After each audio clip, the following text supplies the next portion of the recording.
Cette semaine, au podcast ordinaire, je reçois mon ami Olivier Paré, qui est le fondateur d'Avego Academy, qui organise des retraites complètement incroyables pour des entrepreneurs d'exception au Québec. C'est complètement fou qu'est-ce qu'ils font à travers le monde avec ça. Aussi, c'est l'animateur du podcast Le Côté sombre des affaires. Donc, deux podcasters aujourd'hui qui discutent ensemble. Olivier est complètement incroyable pour les trucs qu'il donne, pour sa qualité d'entrepreneur, grand investisseur au niveau des business privés aussi. Vraiment, on a eu des belles discussions profondes. Un papa, lui aussi, comme j'adore parler avec des papas entrepreneurs aussi. Un excellent épisode. Bon épisode, tout le monde.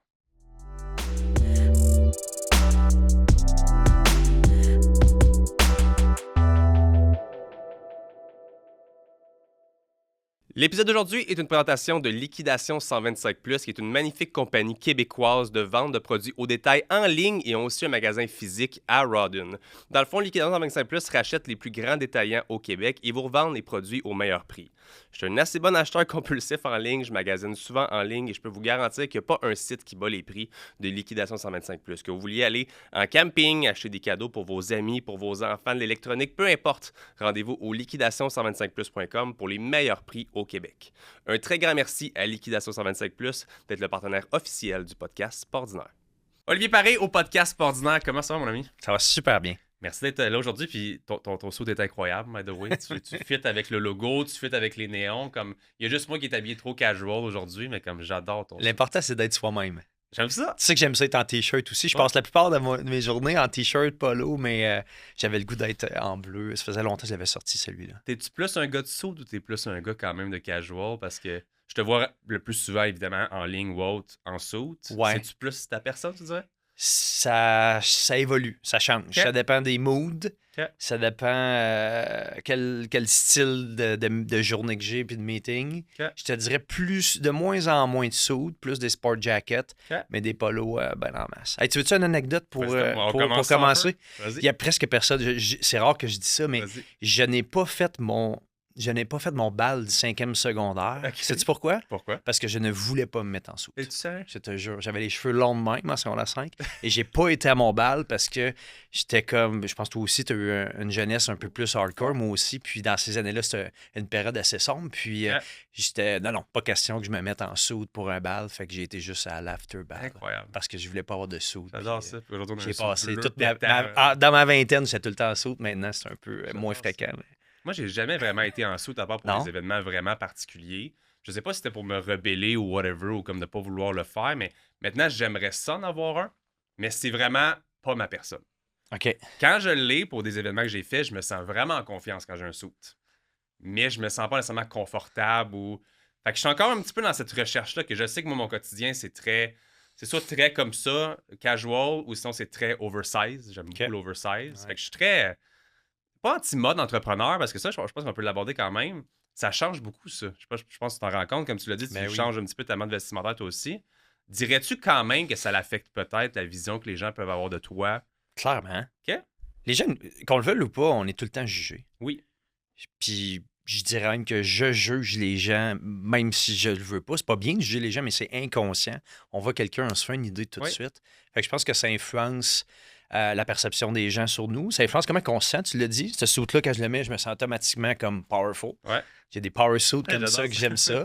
Puis, bref, mais ça reflète aussi notre identité. Tu sais, quand tu dis j'ai de la misère à m'habiller en suit, c'est parce que tu ne t'identifies pas, à mon sens, comme ça, peut-être. Tu as peut-être de la misère à t'identifier.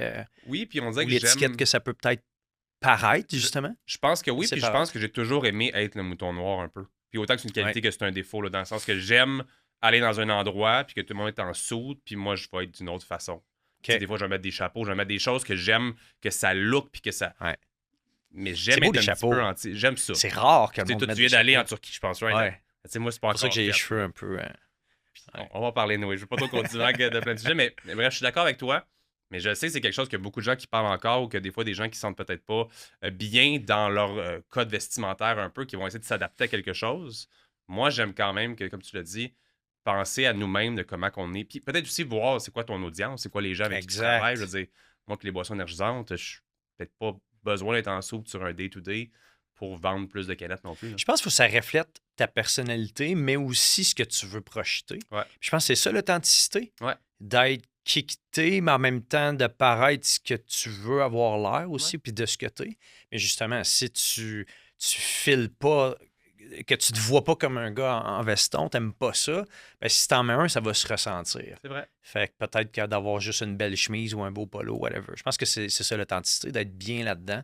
Puis quand je mets un complet, c'est parce que ça me tente de le mettre. Tu sais. J'adore ça. Ouais. Mais ça a évolué beaucoup. Hein? Ouais. Je suis pas un expert en mode absolument pas, mais tu sais, avant, la cravate était beaucoup plus de mise, elle est de moins en moins. C'est vrai. On est rendu un peu plus décontracté, je pense, dans le style vestimentaire. Puis c'est fou la mode pour les hommes et les femmes aussi Ouais. dans nos âges, à quel point que ça a évolué. Le monde est beau, le monde s'habille Oui. bien, puis il y a plein de styles, c'est le fun. Je trouve ça le fun parce qu'on peut quand même paraître professionnel ou on peut quand même pas être out of the picture, même si t'es pas à 100% comme Ouais. dans une place de courtier que tout le monde est habillé pareil. Puis je trouve que puis il y a des gens qui osent, il y a des couleurs, des choses comme. Ouais. En tout cas, j'aime ça. Fait que si tu veux être différent, truc que je peux te donner, tu vas te chercher un complet, mais comme une couleur complètement pétée. Là. Ouais. Tu arrives avec de quoi vraiment péter, J'adore ça. puis tu vas aller chercher Ça ce flasher. feeling-là de dire, ben, Ouais. je veux sortir du lot. Tu sais. À suivre, quand je vais acheter le mien, là, t'envoyer une petite photo. Yes, avec plaisir. Parlant de canettes, je sais que t'as pas dormi énormément cette nuit. Je peux tout t'en Non. offrir une. Je pense Hey, que avec t'as déjà plaisir. goûté à Mindblow. Ben oui, j'ai adoré d'ailleurs. Quelle t'avais essayé? De mémoire, c'était la rouge. OK. Fait que Pink Limonade. Je pense que oui. Oui, c'était Pink Limonade. On Ouais. a fraise kiwi ou on a l'original. Fait qu'à voir L'original qu'est-ce que tu veux est- tenter. Je te dirais que c'est celle qui est la plus boisson énergisante. Fait que mettons OK. qu'on a un consommateur qui trippe nos compétiteurs habituels, il va tripper sur l'original. OK. Il y a des gens qui, comme moi, que c'est pas nécessairement des grands buveurs habituellement, mais la pink puis la fraise kiwi, c'est parfait parce que c'est un petit peu moins intense, c'est un petit peu moins, OK. un peu moins pétillant. Fait que vas-y Bon, avec ben, ton je pense verre, que je te vais aller suis. avec la limonade dans ce cas-là. Parce que moi, je suis un gars de café. Je suis pas un gars de boisson énergisante d'habitude. Parce que j'aime pas ce qu'ils mettent dedans. Au Mais niveau toi, des ingrédients ou tu parles au niveau du exact. sucre? Au Oui, niveau ben, du... entre autres des sucres puis de ce qu'ils mettent dedans. Mais Nous, c'est je sais que très- vous autres, c'est très différent. C'est ce qui fait que je l'apprécie. J'adore ça. Nous, c'est All très de right. base. Ça, c'est la grosse ou la petite. Vas-y, qu'est-ce que tu veux? Moi, je te suis avec Qu'est-ce que tu veux dire, la grosse ou la petite? le petit format. OK, aussi. elle est plus petite. Je On vais a prendre deux une grosse. J'ai Une vraiment pas grosse? dormi beaucoup. Je te sais que là, All right. ce Focus. sera pas la plus froide de C'est l'histoire. bien correct. Cheers. Cheers, mon ami. Merci d'être Yes. encore. Ça vaut combien de double espresso, ça? 1,5, mettons. 1,5? Parce que t'as 180 mg de caféine. Fait que je veux dire, c'est beaucoup, mais en même temps, un double expresso, je pense que t'es à 120, 130. Ouais.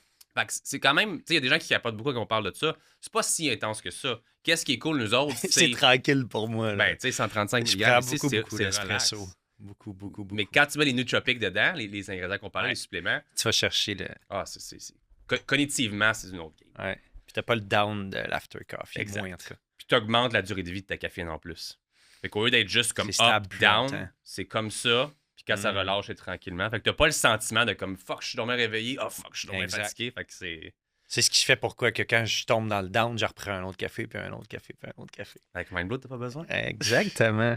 C'est où qu'on peut te trouver, hein? Parce que je pense que la seule raison, parce que tu avais contribué à un événement chez Ouais. Avego, tu nous avais fourni ça. Ouais. J'avais super apprécié, puis j'avais aimé, j'avais eu plein de bons commentaires, mais je l'ai comme pas revu physiquement. T'es dans quel stores? Je me rappelle pas c'était à quel moment. L'année passée ou c'est cette C'était année? l'été l'année passée, Bon. 2023. On a eu un rappel après nous autres. Oui, j'ai vu ça. J'ai vu Tac. ton vidéo, by the way. Bravo d'avoir Merci. sorti ça publiquement. C'est Tu sais, cool. bout de la merde, mais avec ça, nous, comme je te dis, on l'utilise comme marketing aujourd'hui, puis c'est bien correct. Mais ça fait qu'on a perdu les 500 points de vente qu'on avait, puis on a dû recommencer à zéro. Mm. Fait qu'aujourd'hui, on est dans c'est un marché ultra compétitif. Les compétiteurs, c'est des Ah oui. compagnies billionnaires incroyables. La réalité de la chose, c'est qu'on doit se battre beaucoup pour la place sur les étalages. Puis nous, on va être dans le réfrigéré. Fait qu'en ce moment, on a 250 points de vente juste au Québec. Ouais. On a tous les shops santé. bon. Fait que c'est la meilleure franchise qu'on a pendant les shops santé. Mais on a OK. beaucoup de Jean Coutu, de métro, de IGA, OK. de dépanneurs. Nice.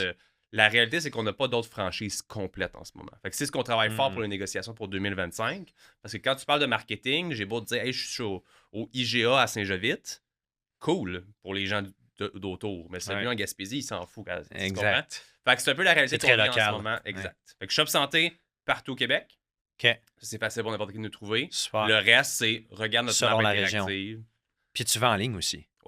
Ça, Ouais, c'est le c'est plus gros de la guerre. C'est quoi le pourcentage de votre chiffre d'affaires en ligne, si c'est pas indiscret? Nous, dans le fond, on a les canettes, puis on a la formule en poudre aussi. Oui, c'est vrai. La formule en poudre, c'est pratiquement 99% en ligne. Ah Parce ouais. que Amazon, c'est un produit best-seller. Fait qu'on Wow. va en péter sur Amazon.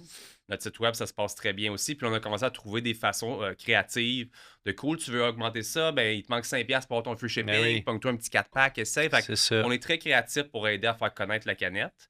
Mais la canette, c'est 99% retail en ce moment. Ouais. Parce que c'est différent comme expérience. Un, c'est facile, c'est un petit peu moins cher, c'est shipping gratuit ou rapide. Ça, c'est tu veux en goûter une avant de m'acheter un 12 ou un 24 C'est pack. clair. Ouais. Fait qu'on fait beaucoup d'incitatifs pour aider aux gens de t'as une canne gratuite dans ta boîte, t'as quelque chose pour essayer qu'ils Ouais. goûtent et qu'ils aiment le produit. Ouais. Mais c'est comme deux écosystèmes qu'on fait grossir en même temps, qui est très e-commerce et très retail. Fait que c'est passionnant, mais c'est quand même assez intense. Ouais. Ça, c'est un peu plus tranquille, c'est plus long terme. Le supplément, demain, ça peut être une compagnie qui grossit Ouais. mondialement. Là. Fait que c'est quand même assez cool. Ouais, très Ouais. cool. Puis voilà positivement ton rappel. Ça veut. Moi, ce que ça. Ben, tu sais, je suis sûr que tu le tournes en opportunité, mais ce que ça veut dire, c'est que tu es rendu assez big. Tu es rendu assez gros. Je sais pas si tu as vu, mais j'ai reçu David Côté de Loop Mission sur Oui. mon podcast. On Oui. a eu une super de belle entrevue. Puis il me partageait comment que c'est parti Rice Kombucha au début. Ça, c'est Puis hot. tu sais, il m'expliquait qu'il faisait son kombucha. C'était le premier au Québec, il n'y avait personne. Il faisait ça dans sa cuisine, Ouais. écoute. Puis il a dit quelque chose qui m'a frappé. Il m'a dit, tu sais, à un moment donné, la MAPAC est débarquée, puis ils n'ont rien dit. Mais tu sais, il dit, Oli, c'était tout croche notre affaire. Là. Il n'y avait rien de sécurisé, rien. Mais il dit, tu sais, quand t'es petit, tu peux faire n'importe Ouais. quoi. Mais à un moment donné, quand tu es rendu à un certain statut, puis tu commences à te distribuer, ben là, c'est sûr qu'à un moment donné, faut que tu te conformes à toutes les millions de règles. Là. Je connais plus ou moins là, l'industrie, là, mais Nous, d'après c'était moi, juste il doit y avoir pas mal de restrictions. Puis énormément de de contingence, restrictions. là. Parce que justement, c'est un produit comme ça qui est un peu de controversé normes. tout le temps. Puis, Mais tu sais, ce que tu dis, c'est vrai, mais en même temps, on était encore une mini start-up. C'est juste qu'on a grossi trop vite. ouais. On a trop rapidement eu de l'intérêt. On a trop rapidement été dans des points de vente parce qu'on a eu 500 points de vente en 6 mois. Fait que Wow. les compétiteurs, au final, c'est une plainte qu'on a eue. C'est souvent ça. Hein? C'est une belle C'est problématique, capoté. mais on n'était quand même pas au stade d'être comme n'importe quel Pepsi de ce monde ou whatever qui font comme un rappel, c'est pas grave, on paye, puis on fait un autre produit. Puis c'était quand même une remise à neuf après ça. Ça a parce dû que faire mal, on hein? partait de zéro. Ça a dû faire mal, hein? Ouais. Tabarouette. Monte ailleurs. Mais parlons de toi un petit peu. Parlons de toi parce que tu t'es fait un nom comme stratège d'affaires qui gagne sa vie à donner des conseils à des business. Puis je veux quand même qu'on mette un petit bémol. Dirais-tu coach de business? Parce qu'il y a beaucoup de gens qui se mettent des étiquettes et que les gens J'avais jugent par pas cette rapport à ça. étiquette-là, honnêtement. Toi, comment tu dis ça? Ben écoute, c'est toujours. Tu sais, moi, à la base, je suis un entrepreneur. Je suis un créateur de valeur, un créateur de richesse. Puis j'aime innover, j'aime avoir de l'impact. Fait que moi, c'est comme ça que je m'identifie. Puis je suis un papa, puis je suis un homme. Puis fait que c'est comme ça que je m'identifie. Après ça, ben, est-ce que je me considère comme un coach? Non, je fais pas de Ok. coaching individuel. J'aide les gens, j'ai beaucoup d'impact, mais je le fais plus de façon massive. Ok. Donc, on a des programmes de groupe, mais tu sais, je me fais souvent demander, peux-tu me faire du coaching en individuel? Non, Vraiment. j'offre pas ça. Ok. Non, j'offre pas ce service-là. J'aime mieux le faire à quelqu'un qui est membre chez Avego ou un ami qui a besoin de conseils. On va prendre un verre de vin, on va prendre un café, puis je vais le coacher, mais comme j'ai pas besoin d'être payé pour ça. Je comprends. Ma vision, c'est plus d'amener mon expérience dans des entreprises que je suis partenaire ou que je suis actionnaire ou investisseur pour amener à scaler la business si je vois un impact plus grand. Puis non, j'aime pas cette étiquette-là. Je sais pas pourquoi il y a une mauvaise étiquette en lien avec ça. Je pense qu'il y a des très bons, mais il y a quelques personnes moins bonnes qui viennent terner cette réputation-là. Mais Tu sais, je viens du milieu du fitness. ouais. Fait que t'as l'étiquette coach. J'étais-tu un bon coach? Peut-être pas. À l'époque, tu sais, je suis plus dans le milieu, fait que je pense que je peux dire honnêtement. Je pense que je suis un excellent motivateur et autres autour de ça. Fait que je pense que dans toutes les sphères, tu peux être un coach qui a certains skills puis que d'autres qui a moins. Fait que j'en vois des coachs de business des fois que je suis comme, me semble que tu n'as rien accompli dans ta vie pour être un coach de business aujourd'hui, mais peut-être qu'ils ont tellement de skills sociales ou un point particulier qui peuvent quand même réellement aider des gens ou autres. Fait que je suis d'accord avec toi que quand tu te fais étiqueter, c'est un peu difficile de ne pas se faire juger ou de pas. Je trouve ça quand même le fun que de ton côté, c'est pas une étiquette particulière, c'est plus quelque chose de global qui vient aider. Puis comme tu l'as dit, peut-être pas un individu à acheter ton cours, puis à tout est vraiment, tu t'implémentes dans une business, puis t'aides la croissance, si je comprends bien. Ben, en fait, on le fait plus avec des cours, puis des formations, Ok. puis un écosystème, puis tout ça, là, dans le fond. Fait qu'on fait plus ou moins de one-on-one, en fait. Ok. On n'en fait pas, en fait. Puis est-ce que tout ça, on va autour de Avego ou c'est à l'extérieur de ça? Parce Ouais, que là, c'est dans ma première Avego, question. dans C'est ton Avego club Academy. privé, tu fais des retraites de fou, on va en parler. Mais en dehors de ça, Avego, à la base, c'est quoi? C'est des entrepreneurs qui entrent au sein de ça? Ouais. Comment ça Ben, à la fonctionne? base, c'est une académie de formation. Dans le fond, c'est né il y a plusieurs années, alors que je faisais des séminaires à l'étranger, aux États-Unis, tout ça, je revenais, puis j'étais comme, hey, je veux partager mes connaissances. Puis tout ça, j'avais la peur de la parole en public. J'étais allé suivre une formation de 5 jours à LA, OK. en Californie, sur la parole en public. Puis là, j'ai commencé à prendre parole, puis j'ai senti que j'avais un impact sur les gens. Puis ce que j'ai senti, c'est qu'il manquait beaucoup d'éducation financière. Fait que moi, je suis issu du domaine financier. Fait qu'à un OK. moment donné, j'ai commencé à dire, OK, c'est le fun conseiller parce que à la base, mon expertise première, c'est d'être conseiller financier, là, dans le fond. Fait que Ton j'ai. premier métier, c'était ça dans la vie? Oui, Conseiller exact. financier? Fait que j'ai eu des licences à l'AMF depuis 2006. Fait que ça a été du conseil financier. Ça, c'est un titre que j'ai eu. OK. Conseiller en sécurité financière, blablabla. Donc, ça, c'était du one-on-one. Sauf que ce que j'aimais pas, c'est que c'était pas scalable. Puis, ce que je me rendais compte aussi, c'est que oui, conseiller des bons produits, des bonnes stratégies financières, c'est une chose, mais il y a aussi tout autour de tout ça. Je me rendais compte que les gens avaient besoin d'éducation financière, de bien comprendre comment ça marche. Puis ça, ben, ça passe pas nécessairement par des produits financiers, mais moi, ce que j'aimais, c'est je mettais des stratégies en place, mais j'expliquais aux clients pourquoi que c'est ça que j'aime ça, voir que la personne comprend. OK. Parce qu'après ça, tu sais, les gens se font avoir des fois où ils prennent de mauvaises décisions, ils font de mauvais investissements. Tu sais, dans le fond, on peut blâmer les personnes, puis il y a des personnes malhonnêtes, malheureusement, dans tous les métiers. Euh, mais à la base, je pense qu'on est responsable des décisions qu'on prend, puis on les prend basées sur notre expérience passée ou nos connaissances. Fait qu'avec Academy est né de là, de vouloir donner de la connaissance aux gens pour qu'ils développent leur propre intelligence financière, puis qu'ils prennent des bonnes décisions. Puis là, ben, de là est né des programmes de formation. On a lancé il y a quelques années un programme d'optimisation d'entreprise pour aider les gens à travailler sur leur business. Mais tu sais, on ne réinvente pas la roue. Une business, tu sais, c'est simple, c'est complexe. Mais tu Ouais. sais, tout business, tu as des finances, du cash flow, de la comptabilité, tu as des opérations, service clientèle, puis après ça, il faut que tu vendes tes produits, tu as un bon marketing. C'est les 3 gros piliers dans une business. Pas besoin de réinventer ça. Je peux pas en créer 22 autres, mais c'est les 3 piliers dans une entreprise. Peu importe le type de business, tu as ces 3 piliers-là que si tu en as un des 3 qui ne marche pas, tu sais, si tu vends malade, mais tu as des problèmes d'opération de service à la clientèle, tu ne perdureras pas. Ça. Puis si tu veux scaler, mais que ta comptabilité, ton admin, ta gestion, ton cash flow n'est pas bon, ben tu peux tout perdre du jour au lendemain ou avoir des gros problèmes. Fait que, on a aidé les gens justement à prendre un pas de recul, à travailler, les conseiller, leur donner des outils, mais à the end of the day, c'est eux qui font le travail. Ouais. Tu sais. Puis là, ben, après ça est né une communauté, puis club privé, tout ça, pour des gens un peu plus expérimentés qui avaient d'autres défis. Puis, où ce qu'à un moment donné, c'est même plus une question d'avoir la nouvelle connaissance ou ci ou ça, mais plus d'échanger avec d'autres personnes qui ont la même réalité pour avoir du fine-tuning de Ouais. OK, moi, j'ai tel défi opérationnel, puis crème, grâce à cette idée-là, ben, je vais pouvoir améliorer telle affaire ou, tu sais,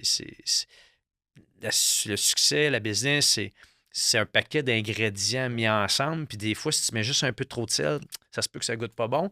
Puis en même temps, toi, tu aimes peut-être ça plus salé que moi. Ouais. Fait que c'est ça qui est challengeant Ouais. en business, c'est que tu t'inspires des autres, puis tu essayes de ton. C'est de l'essai-erreur, Ouais. tu testes, il y a des choses qui marchent, puis là, à un moment donné, tu trouves ta recette, puis bref, ben, c'est ça qu'on aide C'est vraiment avec ce qu'on intéressant. fait, c'est d'aider les gens à trouver leur propre recette en échangeant avec d'autres personnes qui le font. Moi y compris, mais tous les autres, là, le monde dans le club privé, c'est du monde autour de la table qui m'en apprennent tous les jours. Là. C'est vraiment intéressant parce que je sais que maintenant, c'est beaucoup plus accessible à aller en business, autant que dans le temps, on pensait à ça, puis on voyait, mettons, nos parents, wow, puis c'était comme, mon Dieu, c'est un groupe select, des gens qui deviennent entrepreneurs ou whatever. Aujourd'hui, avec l'e-commerce ou whatever, n'importe qui peut devenir entrepreneur demain parce qu'il se lance une petite boutique. Oui. Puis autant que je trouve ça cool, autant que je pense que ça amène beaucoup d'immaturité, de manque d'expérience, etc. Puis je parle même en connaissance, où est-ce que je me sens avoir toujours, tout le temps été quelqu'un de très créatif, où les gens dans ma branche d'âge ou même plus jeunes, des idées, des envies, de la motivation, de la drive, tout ça, il y a beaucoup. Mais les connaissances financières, c'est souvent ça qui manque parce que c'est pas à l'école qu'on a reçu ça. Ben non. Puis par la suite, si tu n'as pas été en formation haute spécifique pour apprendre ça. Fait que de te lancer un produit ou un service, on dirait que c'est donc facile aujourd'hui, mais de bien le gérer pour le scaler, pour avoir justement les connaissances financières, toi, dirais-tu que ça a été un grand tournant positif pour autant tes business et qu'est-ce que tu apportes aux gens aujourd'hui d'avoir ces connaissances-là? Assurément. C'est clair. Assurément. Moi, j'ai étudié en gestion financière. J'avais beaucoup de cours de comptabilité, OK? Puis j'ai fait un AEC, puis j'avais plein de cours de comptabilité, de fiscalité, de légal, tout ça. Puis je tripais sa comptabilité pendant mon cours. OK. Je scorais là, des 95, des 98, puis comme ça allait vraiment bien. Puis à un moment donné, je me suis rendu compte que hey, je peux pas être comptable, il va me manquer le côté humain. Puis une grande chance que j'ai pas fait ça. Fait que j'étais allé dans les conseils financiers où c'était un mix entre, oui, les chiffres, mais en même temps, beaucoup de relations Ouais. clients. Puis aujourd'hui, définitivement, dans ma business, la comptabilité, c'est la portion que je déteste le plus. Là. OK. Mais c'est donc important. Oui, ça, je C'est te file. donc important. C'est tellement important d'avoir tes chiffres à jour, d'avoir des prévisionnels, d'avoir une bonne gestion de cash flow. Tu as besoin d'intégrer des investisseurs. T'sais, si tu n'es pas à jour sur tes chiffres, ça ne marche pas. Ouais, Si tu as besoin d'un prêt, il faut que tu te vires de bord, il faut que tu aies tes chiffres à jour. Ouais. C'est une question, c'est vraiment important de toute la gestion des liquidités, du cash flow, tout ça. Puis, ouais. T'as quand même des assez gros noms dans ton club privé, appelons-le comme ça, avec Go.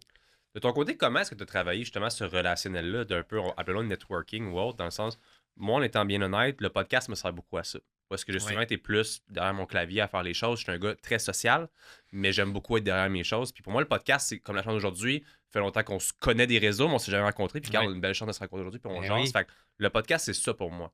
Toi, comment que ça s'est transmis peut-être comme tu avais des skills, tu avais des choses, mais comment tu as pu peut-être rencontrer cette vague-là d'entrepreneurs, de gens qui ont des skills comme ça, qui ont bien réussi dans la vie, puis qui viennent chercher un plus dans ton club privé?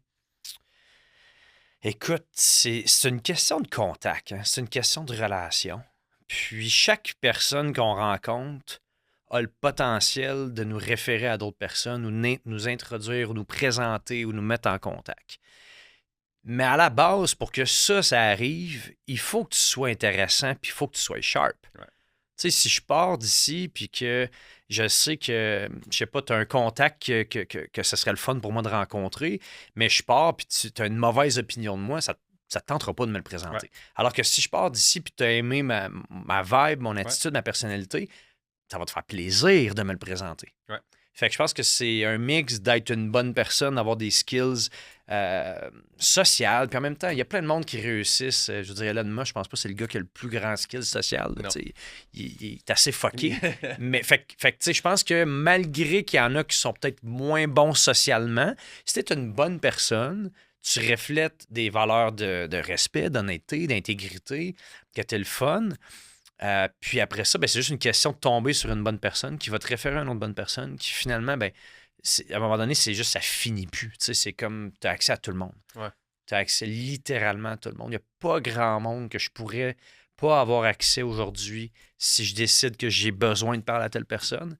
Puis c'est l'erreur que j'ai faite longtemps, puis je suis sûr que tu l'as fait, tout le monde le fait, de « OK, je veux parler à telle personne », je vais l'appeler. Je veux dire, le monde qui réussissent à un haut niveau, ils se font solliciter tellement. Ben on a oui. tellement de messages. Tu le sais, là, juste en ayant une tribune, on reçoit des messages. Fait qu'à un moment donné, tu sais, je sais pas toi, mais moi, je me fais proposer à toutes les semaines, hey, j'aimerais ça te parler d'un projet. Tu sais, c'est pas qu'il m'intéresse pas ton projet, j'ai un horaire complètement plein. Par contre, si t'es un de mes chums qui veut me parler d'un projet, je te fais une place tout de suite. Tu sais. Ou si mon chum me dit il faut absolument que tu parles à une telle personne, tu vas l'aimer, ben, ça va me donner une bonne raison. Fait que plus que tu montes dans l'échelle, comment dire, de gens d'influence, j'aime pas dire les mots influenceurs, mais des gens d'influence, des gens qui ont du pouvoir, qui connaissent beaucoup de monde. Puis je pense que c'est ça l'influence, c'est de connaître beaucoup de personnes, d'être capable avec un téléphone de reach à peu près n'importe qui. Mais plus que ces gens-là, plus que tu avances là-dedans, mais plus que c'est une question de relation. Je suis d'accord. C'est en même temps, je me suis rendu compte de, tu sais, justement, des gens d'influence, des influenceurs, ou comme il y a beaucoup de gens qui, autant ont l'air les personnes les plus, je sais pas, accessibles, tu sais, ils ont l'air facile parce qu'ils font un TikTok, puis c'est donc organique, puis c'est donc, puis mettez-vous dans la vie, puis c'est pas du tout ça. Puis moi, j'ai essayé de travailler beaucoup ces skills-là de, tu sais, quelqu'un qui me reconnaît, quelqu'un qui veut me parler, ben avant, je me sentais gêné de ça. Puis je me refermais, puis c'était, mettons, juste, hey, merci beaucoup, cool. Ah ouais, ça. OK. Puis, dernièrement, je travaille beaucoup à remercier, à poser des questions, moi aussi, à m'intéresser à la personne, à demander son nom, juste des trucs comme ça pour essayer d'en apprendre plus sur les autres. Mais c'est jamais que je suis pas intéressé aux autres. Vraiment, oui, il y a la valeur du temps, Mais de l'autre côté, c'est comme la personne prend son guts de venir me parler. Puis des fois, c'est très... j'ai vu telle vidéo de toi, c'est très cool. Puis c'est comme... C'est pas ça qui va changer ma journée ou ma vie. Mais c'est gratifiant de voir ces gens-là. Puis je me dis, ces gens-là méritent qu'au minimum, je m'intéresse à eux aussi. Ouais. Parce que je m'intéresse à eux. Mais des fois, la gêne ou le truc... Fait comme tu disais tantôt, des fois, je pense que c'est une question, oui, sociale, mais aussi à un moment donné de créer des opportunités. Parce que si je verrais des gens à chaque semaine au podcast, puis qu'on aurait du fun ensemble, puis qu'après ça, c'est comme bye, puis ça finit là, puis que comme, tu sais, moi, j'ai envie qu'on reste en contact, j'ai envie qu'on se réécrit, j'ai envie que. Fait que c'est ce que le fait de faire le plus. Puis à un moment donné, tu as besoin d'un service. Hey, Ali, j'ai vu que tu connais un tel. Ouais. Ça fait un bout, j'aimerais aimer ça. Je vais te présenter tout de suite, tu sais. Ou, hey, j'ai tel événement, ça te tente-tu de venir? Puis à un moment donné, tu bâtis ces relations-là. Puis.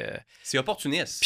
Puis l'autre point, c'est que les gens cherchent à rentrer dans des relations pour aller chercher. Mm-hmm. Ça, il n'y a rien de pire que ça. Si je viens ici puis j'essaie de sucker tout ton réseau de contacts, tu vas dire, c'est un sucker, ce gars-là, il veut juste prendre tout ce que j'ai à offrir. Mais au contraire, si tu veux que les gens te donnent, offre, tu sais. Fait que moi, en sortant d'ici, je vais te dire, y a-tu quelqu'un que tu aimerais avoir sur ton podcast que je connais, que je pourrais peut-être te présenter, ou y a-tu un domaine que tu n'as pas, tu sais. Ça va me faire plaisir de te le référer. Après ça, naturellement, puis je le fais pas pour ça, mais naturellement, quand les gens nous donnent, je suis sûr que ça t'est déjà arrivé, les gens ils nous donnent des affaires, ils nous réfèrent, qu'est-ce qu'on s'en redevable, on est comme, hey, qu'est-ce que je peux faire pour t'aider? C'est correct d'être opportuniste à un moment donné, dans le sens que oui, si c'est des vraies relations, tu as beau rencontrer des gens chaque semaine, c'est normal que même si tu as un bon vibe, ce sera peut-être pas ton meilleur ami demain, puis je pense que c'est 100% correct. C'est correct, mais oui. Mais d'être en bonne relation avec ces personnes-là, comme tu l'as dit, je pense que c'est correct d'être opportuniste, de dire s'il y a une opportunité d'un bord ou de l'autre, tant mieux. Si tu en bénéficies, tant mieux. Si tu peux offrir quelque chose, tant mieux. Comme je l'ai dit, il y a des gens qui m'appellent des fois, ça fait 30 semaines qu'on ne s'est pas parlé par rapport au podcast ou whatever. Puis c'est comme, hey, j'ai telle personne qui m'a parlé de toi, nanana, est-ce que tu peux me le présenter? Ou... Ben oui. Je pense que quand tu es juste, comme tu l'as dit, une bonne personne, qui a des bonnes valeurs, puis qui a juste du bon à donner aussi, puis que tu fais dans un potentiel de networking ou whatever, je pense que là, c'est vrai. D'aller passer une soirée à donner des cartes, puis à attendre qu'on t'écrive pour essayer d'avoir ton service ou autre. T'as-tu encore des cartes d'affaires, toi, Samuel? J'en ai, mais je les utilise jamais. J'en ai eu des électroniques ou whatever. Puis je suis comme, tu sais, on fait beaucoup de conventions avec Mindblow. Fait que je me dis, j'ai pas mille et une façons quand même de rapidement avoir un potentiel. Fait qu'on a des cartes, on jase, on échange, mais ça me fait chier un peu. Parce dans la vie de tous les jours, t'as pas de carte. Non. C'est plus dans des congrès ou. Oui. On échange nos contacts, on échange nos affaires. Puis moi, je trouve ça bien plus intéressant. Tu sais, j'ai une carte que si tu la scannes avec ton cell, automatiquement, ça t'ajoute au complet mes affaires. Fait que je trouve que c'est plus rapide. Puis t'as tout. Tu sais, sur ma carte, il n'est pas écrit. Puis maintenant, les gens vont juste comme te sortir sur LinkedIn, sur Instagram, bien plus que ton cell, tu sais. Ouais. Parce que c'est quoi, mettons, j'ai une belle relation. Après ça, qu'est-ce que je vais faire? Si tu m'intéresses à toi, je vais vouloir aller voir, OK, ça ressemble à quoi ta vie? C'est quoi tu prônes? Tu sais, les réseaux sociaux, c'est une tribune pour communiquer un peu qui qu'on est. Fait que c'est souvent une belle façon de venir renforcer ce que tu prônes ou ce que tu dégages. Puis, puis combien de fois on suit du monde, puis tu rencontres quelqu'un, puis il te voit sur. Il t'écrit pas sur les réseaux, mais tout le monde les regarde. Là. Combien de fois ça arrive qu'on se ramasse à quelqu'un à quelque part, puis hey, je suis toutes tes vidéos, puis ça, je suis comme OK, mais tu likes jamais mes affaires. Tu commandes jamais rien, tu m'écris jamais. Je suis content que ça te plaise. Puis finalement, ben, ça amène à d'autres discussions, d'autres opportunités. 100%. Parlons des retraites un petit peu quand même, parce que j'ai vu que tu en avais une avec Luc qui est venu sur le podcast, Luc Poirier, qui est venu dans mes premiers invités ici. J'avais écouté ton entrevue, by the way. C'était très bon. J'ai vu la tienne aussi, parce que j'ai vu que tu l'avais traité après. C'était super intéressant. Tu sais, Luc, c'est une personne intéressante, mais je te donne le crédit aussi. Je pense quand on est un animateur qui est intéressé et qui est intéressant, je pense que ça amène la dynamique de l'entrevue à un tout autre niveau. Puis good job, ça a été vraiment super intéressant avec Luc.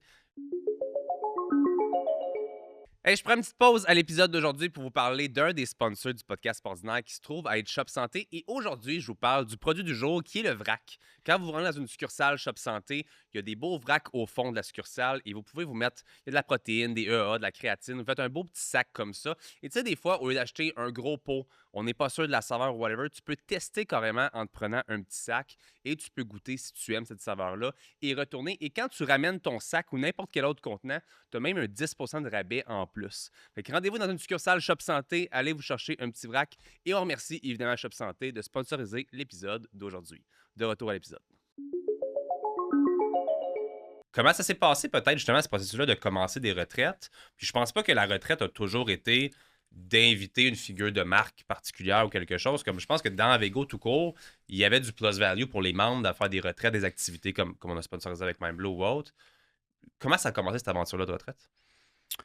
Comment ça a commencé? Ça fait plusieurs années. Ça fait tout près de 8-9 ans qu'on fait des retraites. Déjà? Ouais. Sauf que longtemps, je cherchais les bons ingrédients. OK.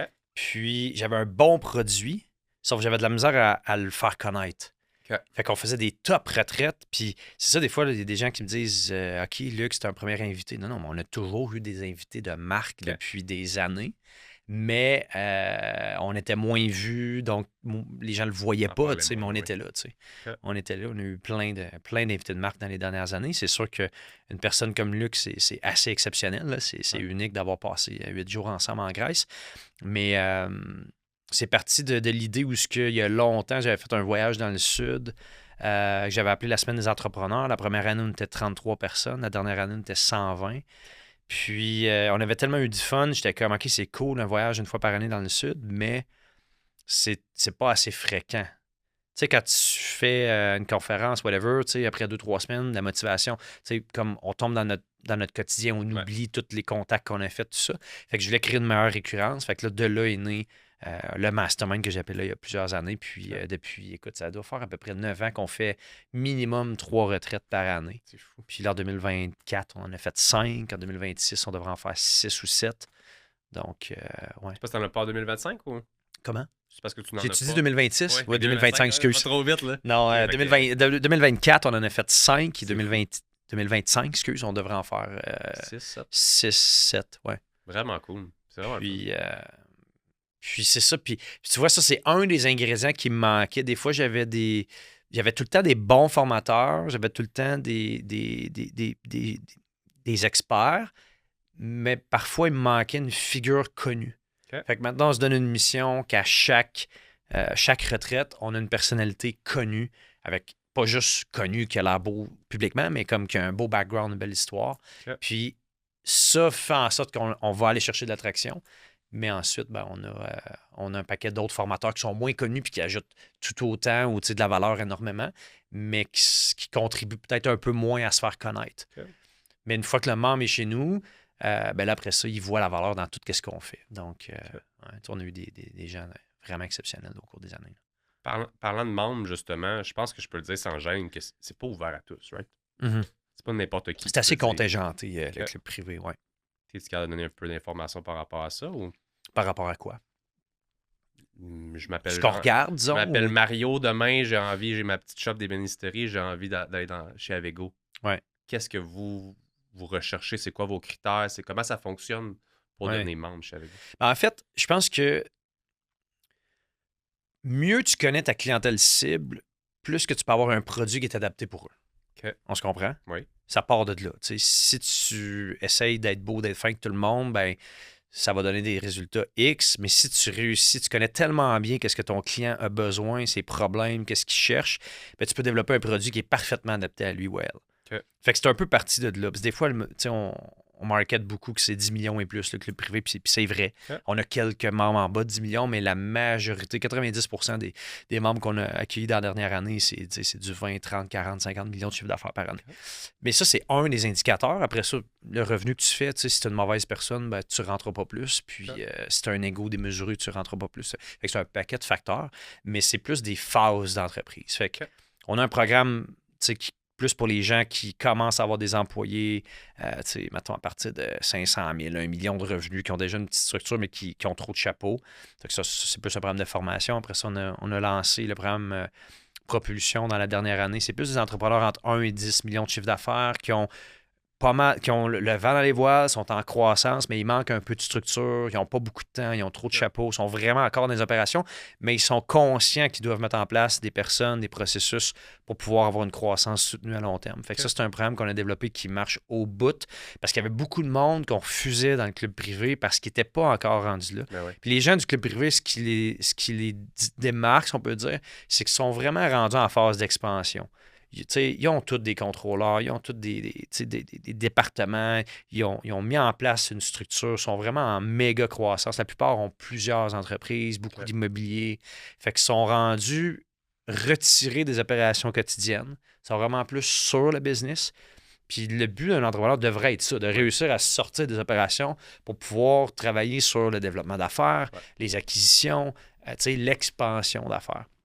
Mais quand tu es là, c'est pas pantoute le même challenge que l'entrepreneur qui a, je sais pas, 2-3 millions, qui sont 3-4 employés, qui travaillent les soirs à 11h minuit, qui rentrent ses factures le samedi matin. Tu comprends? C'est pas le même niveau, mais c'est surtout pas le même problème. Ouais.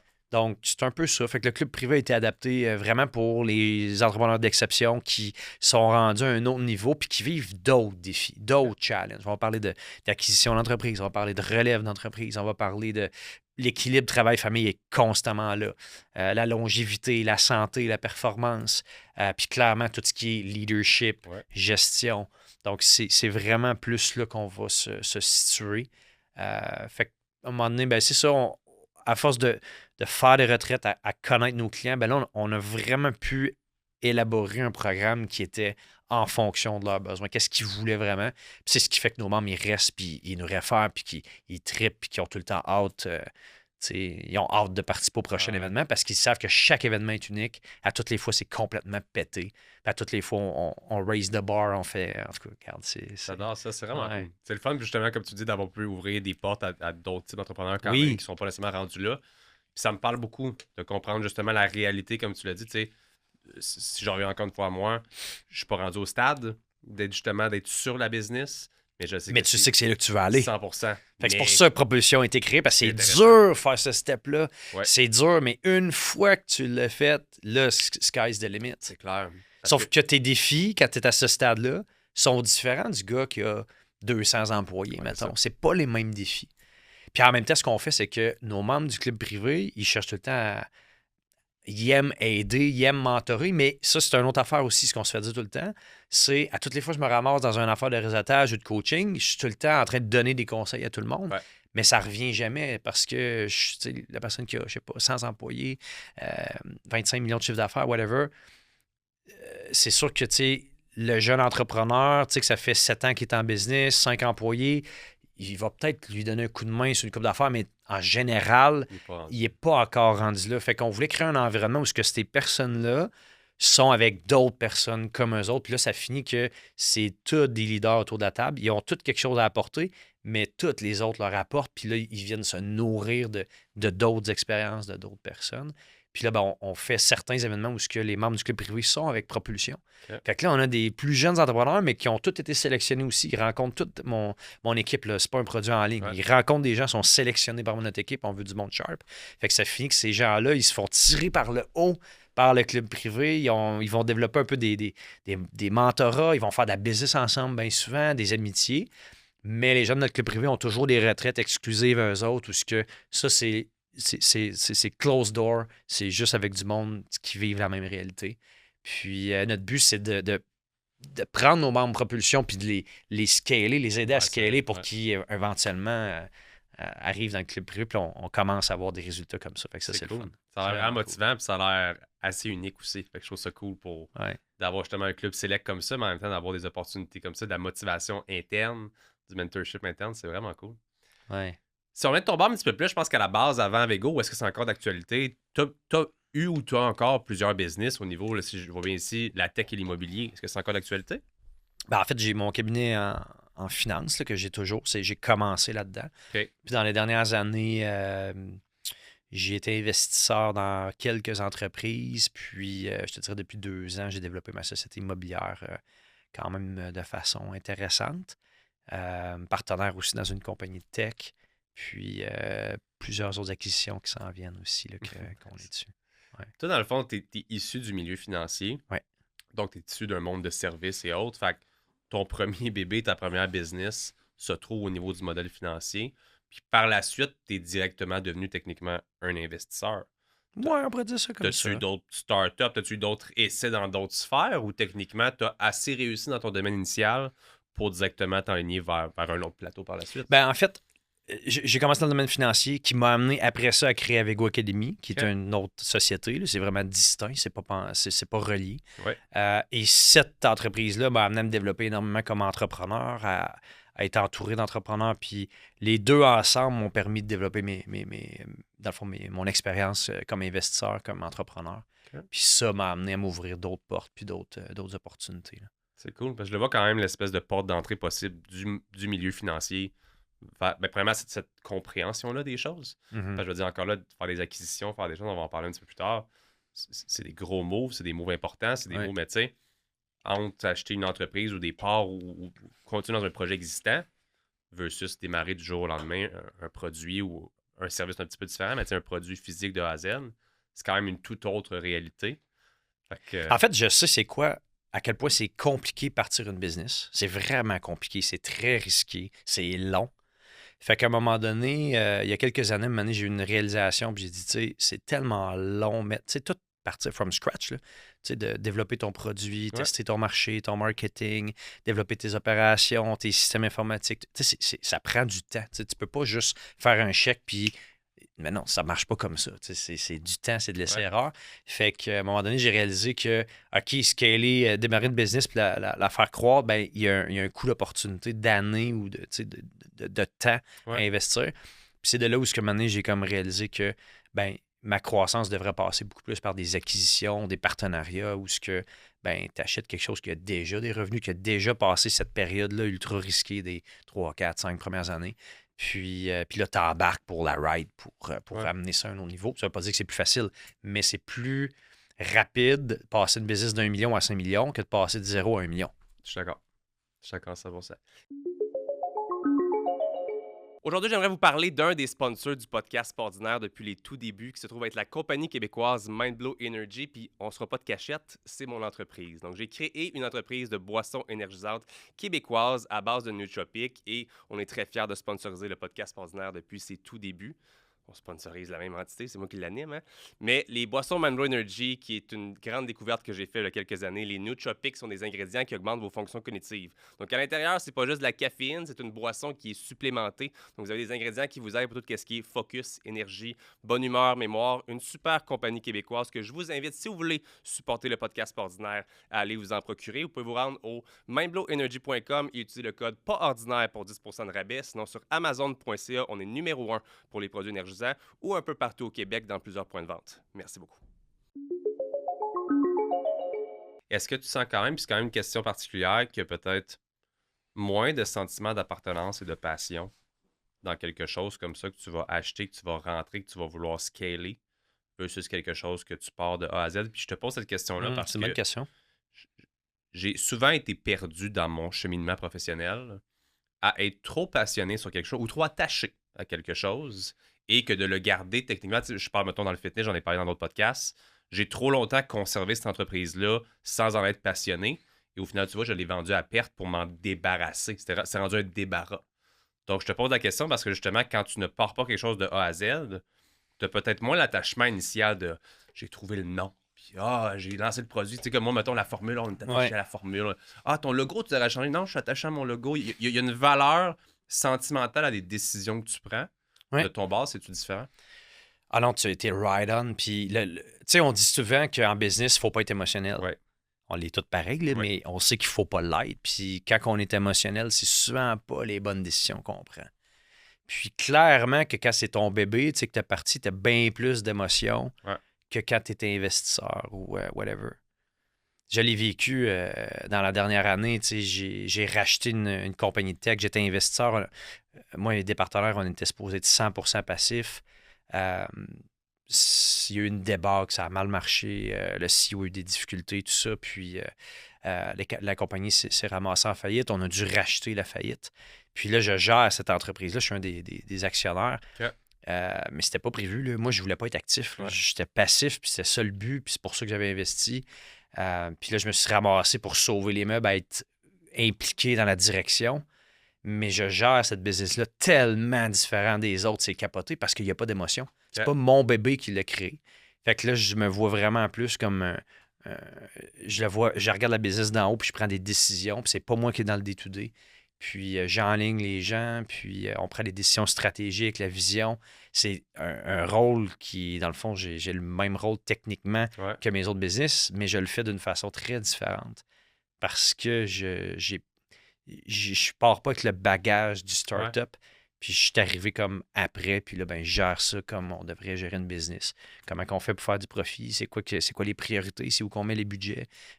Où est-ce qu'on développe les affaires? Puis c'est où les problèmes qu'on doit régler? Puis... C'est particulier parce que ça doit quand même laisser de la place à mettre davantage cette passion-là puis cet attachement-là sur d'autres choses. On parle de tes Ouais. enfants. T'as combien d'enfants? 2 enfants. 2 enfants comme moi. Fait que, tu sais, pas que je suis attaché différemment de mes enfants. Tu sais, on dit souvent qu'on se demande si le deuxième, on va-tu moins l'aimer, plus l'aimer ou whatever. Quand tu as une business, ce que je trouve difficile quand tu pars de quoi de A à Z, c'est jamais vraiment plus là dans ta tête. Même tes Ouais. week-ends que tu prends off, C'est tout le temps. tu es en voyage, tu l'as. Toi, oui. es-tu capable d'avoir cette pensée vide-là parce qu'au final, tu es moins attaché, autre que des fois financièrement, à ces choses-là? Quand tu es en business, c'est normal d'y penser tout le temps. Mais on dirait que quand il y a l'attachement, il y a l'émotion, je pense que c'est encore plus facile de l'avoir ancré là parce que même quand tu n'es pas là, quand tu es en vacances, whatever, je veux pas que le bateau plante, je veux pas que mon employé ait une problématique, je veux pas que tu aies le client de... Je pense qu'il y a... Je te dirais que ça, je l'ai parce que j'ai un souci du détail, puis je suis un gars quand même perfectionniste. Okay. Tu sais, moi, si j'ai un problème majeur, puis je suis en vacances, je le règle. Okay. Je veux dire, je le règle, c'est sûr que ce soit la business que j'ai startée ou une business que je suis investisseur, whatever. Je suis tout le temps là. Je suis tout le temps là pour mes employés, mes partenaires, un client, quelque chose. Quand il y a quelque chose d'important, je suis tout le temps là. Fait que non, pour moi, c'est une question d'éthique, je pense, de travail, plus que si tu es le fondateur ou plus partenaire ou investisseur. Tu sais. Make sense. Ouais. Mais je trouve ça intéressant. C'est comme ça. On a quand même pu soulever des points que... Oui, c'est intéressant. Mais oui. C'est pas habituel. Même au podcast, j'ai pas eu beaucoup de gens qui sont principalement investisseurs. Habituellement, ils ont lancé quelque chose ou ils l'ont vendu ou, tu sais... Mais je me considère pas principalement investisseur en ce moment. Je me considère plus comme un entrepreneur qui est en train de développer un paquet de business autour. Puis, mais ma vision, c'est d'ici quelques années d'être vraiment en recul, puis avoir un portfolio d'entreprises diversifiées qui ont de l'impact. C'est ça l'objectif. Tu as parlé à Max, c'est quoi? Tu as récemment acheté un château? Oui. Est-ce qu'on peut en parler un peu? Parce que c'est quand même particulier. Oui. Puis je sais que château peut avoir plusieurs dénominations, ça a plusieurs concepts. C'est quoi ton château? En fait, c'est un ancien couvent. OK. Construit en 1897. 25 000 pieds carrés, c'est énorme. Okay. Sur le bord du Richelieu. C'est de toute beauté. C'est capoté. Tu sais, quand tu dis de ne pas acheter sur l'émotion, ça, il y avait de l'émotion, mais le plan financier fonctionne aussi. Ouais. Puis, dans le fond, le propriétaire avait acheté ça il y a 20 ans. Puis, il avait appelé ça le Château Vaillancourt. Okay. Puis là, c'est de là vient le nom château. Puis là, on a acquis ça il y a quelques semaines, quelques mois. Okay, oui, c'est tout récent. Okay. Puis, tu sais, c'est vieux. Il y a beaucoup d'investissements à mettre. On va en faire un endroit exceptionnel pour faire des retraites corporatives. Le but, c'est d'en faire un bijou qui est à 40 minutes de Montréal pour que les entreprises, il y a beaucoup d'entreprises. Moi, je le vis dans Avego parce qu'on privatise les endroits qu'on va. Puis, il y a peu d'endroits au Québec où ce qu'on peut louer un endroit qui a 20 à 30 chambres avec leur propre salle de bain, avec des grands espaces pour manger ensemble, des grands espaces pour faire des formations. Puis je me suis rendu compte que toutes les entreprises cherchent ça. Il y a plein d'entreprises qui cherchent des endroits pour faire des lacs à l'épaule, des retraites stratégiques, des formations. Tu sais, comme on amène des formateurs, après ça, le soir, on se fait une bouffe ou on amène un chef cuisinier, on prend un verre. Tu sais, les parties d'équipe, c'est super important, surtout que tout le côté télétravail, de plus en plus d'entreprises voient une importance à ponctuellement se revoir tout le monde ensemble. Ben oui. Il n'y a pas de place. Ben, c'est ça. Ils font ça dans l'Estérel, ils font ça dans les hôtels. Puis c'est bien, mais c'est moins personnalisé. Tu te ramasses avec d'autres personnes. Évidemment, le budget au bar explose à toutes les fois. Tu sais, le food and beverage, je reviens très dispendieux pour l'entreprise. C'est pas autant personnalisé. Fait que c'est parti de, ben moi, j'en ai besoin. On a trouvé une opportunité parfaite. Puis là, ben, en analysant le marché, on a réalisé qu'il y avait un énorme besoin dans le marché. Puis là, c'est sans compter des rencontres familiales, les grosses familles, les mariages, les 50e, où ce que, ben, OK, toute la famille vient de l'extérieur, puis on se retrouve pendant les vacances, pendant une fin de semaine, tout le monde ensemble, on dort tout le monde ensemble, on déjeune ensemble, on soupe ensemble, on va faire du bateau, on va dans le spa, tu sais. Fait que, ouais, c'est vraiment un beau projet là, qui me tient énormément à cœur. Puis... c'est exceptionnel, ouais. Ça va être une autre business en soi? C'est une autre business en soi, oui. Parce que c'est pas de l'immobilier avec des baux, tu sais, ça va être vraiment comme style, tu sais, pas Airbnb, à mitoyen entre Airbnb et hôtelier. Là. OK. Ouais. Très cool. On a parlé un petit peu d'acquisition. Tu viendras, hein, by the way, on a C'est sûr, là, un événement privé à la fin du mois, je vais t'inviter. avec grand plaisir. Tu vas pouvoir rencontrer plein de monde. On a décidé pour la première... dans le fond, on est en train de préparer le projet, puis dans 6 mois, on va commencer un chantier qui va durer au moins 1 an OK. pour tout le mettre au goût du jour, puis le mettre aux normes, puis tout ça. Puis on a décidé de faire un petit événement bien ben friendly avec tous nos membres, nos chums proches pour initier le château. Puis vu que c'est pas rénové encore, là, c'est vieux, puis comme. Fait qu'on a décidé de le déguiser en manoir d'horreur. OK. Puis on fait une soirée d'horreur. Tout le monde déguisé. Très cool. DJ, bar, écoute, ça va être capoté. Puis on a une chapelle, je sais pas si je l'ai mentionné, mais on a une chapelle dans le T'as manoir. dit c'est un couvent. Fait que Mais on a une vraie chapelle, c'est comme tu rentres dans une église. Là. C'est à l'intérieur, t'as un orque en haut. Écoute, j'ai dit un orque à toutes les fois, je me trompe. C'est rendu Un un orque. running. C'est un running gag, c'est Ok. un orgue. Excuse-moi. Donc, on a un orgue. Écoute, c'est beau, c'est tellement chaleureux. Puis, le but, c'est de garder cette. Comment t'appelles ça?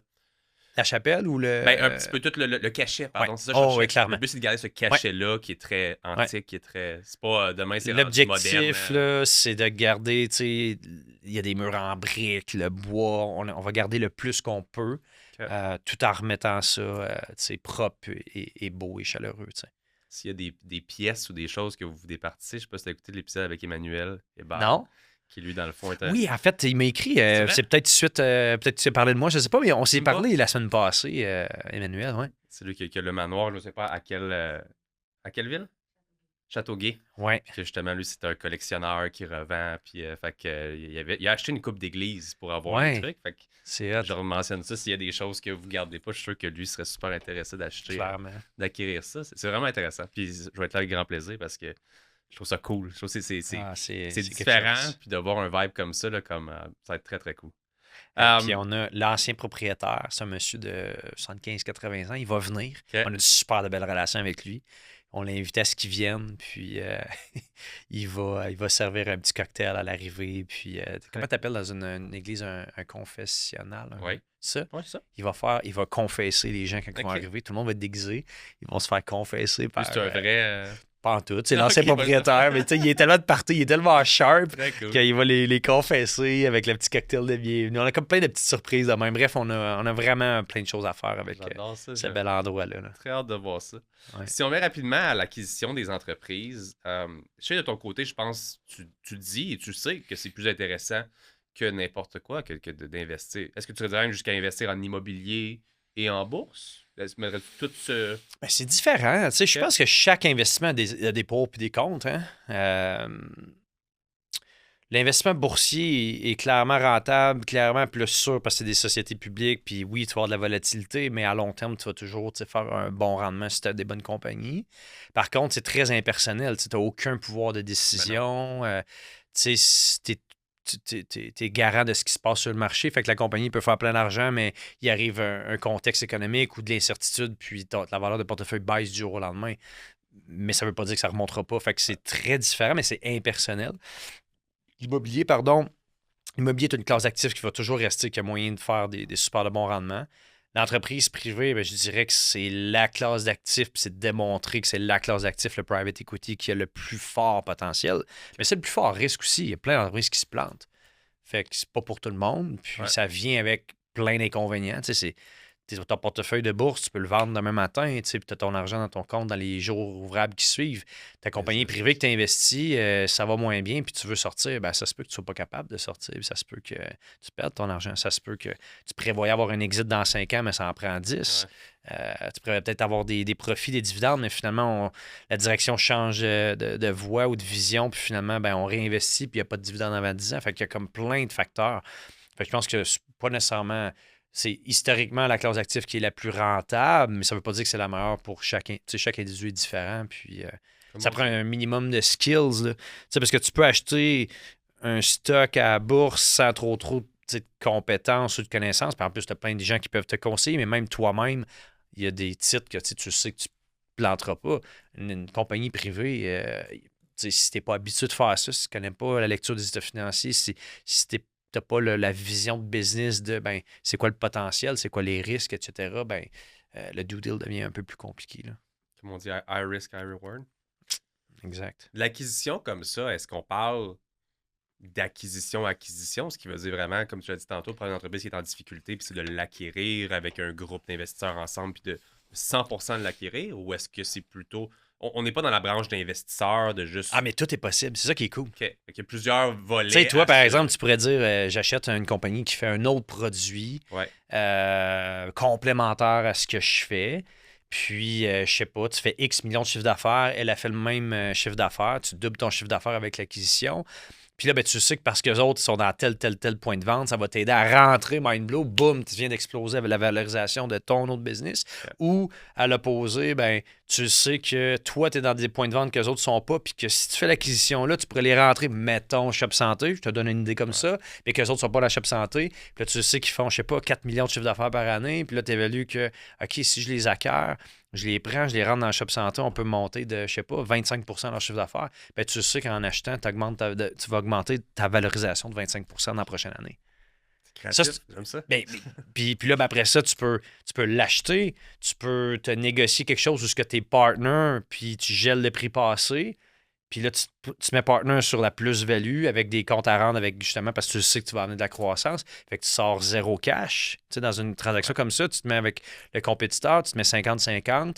La business vaut, je sais pas, 5 millions. Ça y appartient, payable dans X nombre d'années. Puis là, ben, à partir de là, toute la plus-value, vous splittez à X pourcentage. Tu viens de gagner 50 d'une business, tu n'as pas mis d'argent. Évidemment, il y a plein de conditions. Puis, quelqu'un ne fera pas ça les deux yeux fermés. Il faut qu'il y ait une promesse de résultat, puis ça, mais c'est des façons créatives pour ajouter de la valeur, créer de la valeur. Puis sans compter que des fois, tu peux juste être investisseur passif dans une société aussi. Il y a plein de façons de faire aussi. C'est intéressant. Parce que comme on l'a dit, c'est vraiment, vraiment différent. Puis je sais qu'il y a beaucoup de gens. Dirais-tu que c'est quand même accessible à quelqu'un qui n'a pas les compétences financières que toi tu as, ou est-ce que tu dis que c'est la base d'aller chercher quand même? Moi, je pense que si j'ai été capable de développer ces compétences-là, n'importe qui est capable de les développer. C'est bien dit. C'est bien dit. Fait qu'est-ce que tout le monde a ces compétences-là aujourd'hui? Ben, quelqu'un qui ne l'a pas, ben, il serait capable de faire ce genre de deal-là s'il est vraiment bien entouré. Tu sais, surtout, on a des partenaires, des gens d'expérience qui peuvent conseiller les gens dans les transactions. Puis ils vont faire des bons moves, mais ça ne remplacera jamais d'avoir les compétences, l'intelligence. Mais en même temps, les connaissances, puis tout ça, ça se gagne, oui, par des formations, puis ça, mais surtout l'expérience. Tu sais, t'as beau étudier les acquisitions d'entreprise, tant que tu n'en as pas fait une, c'est ça qui est cool dans l'acquisition ou l'investissement privé, c'est que chaque transaction est différente. Ouais. Puis même si tu connais ça, tu as besoin d'une équipe de professionnels autour. C'est sûr. Tu as tout le temps besoin des top évaluateurs, des bons comptables, des bons avocats surtout, bien souvent dans toute la négociation, puis la paperasse, puis tout ce qui va avec. Là. Je vois tout le monde, je sais qu'il y a beaucoup de gens qui c'est le FOMO, là, le Fear of Missing Out, parce que c'est comment la crypto, la bourse, c'est ça, c'est un petit peu moins peut-être envisageable pour tout le monde sur du day-to-day, mais comme je sais qu'il y a beaucoup de gens qui, aujourd'hui, comme on l'a dit au début, l'accessibilité des choses n'est pas toujours positif. Ben non. Parce que c'est tellement trop accessible d'apprendre quelque chose qu'il y a beaucoup de gens qui se perdent là-dedans, qui veulent aller d'un bord puis de l'autre, puis qu'à un moment donné, ben, comme n'importe quoi, quand tu ne mets pas à 100% sur quelque chose, ben, tu te mets à 10% dans chaque affaire, puis tu finis T'es bon, mais t'es pas expert. Exactement. Fait que si tu veux devenir expert dans l'immobilier, ben, tu fais juste ça. Ton premier, ça va être pas pire. Ton deuxième, pas pire. Troisième, t'es un peu mieux. Puis après, à un moment donné, quand ça fait 10 ans que tu fais ça, tu connais ça. T'sais. Même affaire avec l'acquisition d'entreprise ou la crypto-monnaie, whatever. Moi, j'investis pas dans la crypto-monnaie. Je connais pas ça. Ouais. Puis j'ai pas cet intérêt ou le temps. Je le priorise pas dans ma vie d'apprendre ça. J'aime mieux être sur des choses que je contrôle et que je connais. Puis après ça, ben chaque personne développe son expertise ou ses connaissances. Mais tout est possible. Clairement. Je sais que tu es de Québec, mais tu travailles régulièrement à Montréal. Tu fais beaucoup de déplacements. Je sais que de plus en plus, c'est quand même un thing. Je le vois de plus en plus. Autant les gens quittent Montréal, autant il y a beaucoup de gens qui s'en vont plus vers Québec et les environs. Est-ce que c'est si mieux vivre à Québec que vivre dans les environs de Montréal? Ben, je pense que quand tu vas à Québec, tu sais que le trafic est pas mal mieux. Oui, ça, je suis d'accord. Donc, à Québec, tu es à 20 minutes de tout. Ouais. Littéralement. Trafic ou pas, tu es à 20 minutes, gros max, une demi-heure de tout. La qualité de vie est exceptionnelle. C'est tranquille. Mais de l'autre bord, ben, l'inconvénient, c'est que c'est tranquille. Il y a moins de choses qui se passent. Il y a moins de monde. Il y a moins de potentiel. Fait que, ben, écoute, moi, j'ai 2 enfants en garde partagée à Québec. Fait que l'option de déménager est plus ou moins là avant une dizaine d'années. OK. Fait que j'ai mon pied à terre, j'ai ma maison à Québec avec mes enfants. Puis, je fais la plupart de mes affaires, ma business, puis mes événements dans la région de Montréal. Là. Ouais. Je connais beaucoup plus de monde à Montréal qu'à Québec. Je pense que ça, c'est juste common thing. Nous, on est manufacturé à Québec. Fait que, Ouais. je veux dire, il faut que j'y aille quand même régulièrement. Je trouve que, comme tu l'as dit, c'est tout le temps plus... l'air est mieux. Ouais, C'est vrai, à Québec, pour dire que la vibe est plus c'est smooth. différent. C'est Ouais. différent. Comme beaucoup de gens m'ont dit aussi, comme ailleurs dans le monde, versus le Canada ou même le Ouais. Québec, ou autre, tout est plus slow. On dirait que les gens apprécient plus vivre slow un peu. Puis je pense que c'est une qualité. Mais je pense que ça souvent. vient avec la ville. Là. Tu sais, dans n'importe quelle grande ville, il y a. Tu vas à New York, tu Ah, es sur l'adrénaline en partant. Là, tu sais, je pense que c'est la densité. Il y a un peu moins d'espace vert, mais surtout la densité, le trafic, le stress qui vient s'ajouter. Mais j'aime la vibe de Montréal. J'adore la vibe de Montréal, mais c'est le fun aussi d'être plus en nature ou ailleurs dans le monde. Là. Je passe quasiment autant de temps ailleurs dans le monde qu'à Québec. Je pense.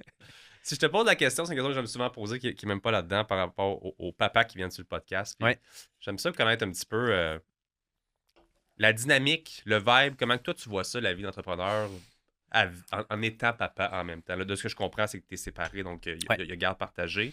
Comment toi est-ce que tu as vécu l'arrivée de tes enfants versus l'entrepreneuriat? Ça a été rough, ça a été tough, oui, c'est des challenges, puis ça, je le sais. Mais comment toi tu as vécu ça, puis comment tu vis ça encore aujourd'hui, l'espèce de mélange entre papa et entrepreneur? Tu veux partir de l'arrivée, comment j'ai vécu quand ils sont arrivés dans ma vie, puis aujourd'hui, comment je le vis? Je pense que oui, mais je pense qu'ils sont pas Ouais. excessivement vieux, right?